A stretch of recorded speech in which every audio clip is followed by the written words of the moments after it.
আমি আমি যখন বিরোধী ছিলাম আমি তখনও এই কথা এক বলতাম।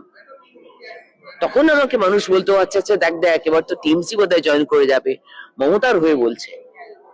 আজকে আমি সরকারে দাঁড়িয়ে বলছি যে মমতা বন্দ্যোপাধ্যায় মাননীয় মুখ্যমন্ত্রী সম্বন্ধে যে ধরনের কথাবার্তা বলা হয়, যে ধরনের ওনার ছবি পোস্ট করা হয়, এটা উচিত নয়। এটা উচিত নয়।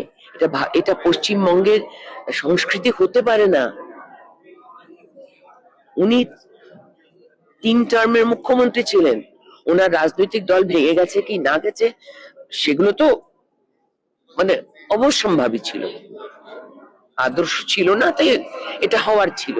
উনি কন্ট্রোল করতে পারেননি প্রথম বছরের পর থেকে। তারপর উনি এমন কাজ করেছেন যেটা জেতার জন্য করেছেন, ফলে ওনার অনেক বেনজাল ঢুকে গেছিল, কন্ট্রোল করতে পারেনি, different thing. But at the same time উনি মুখ্যমন্ত্রী ছিলেন।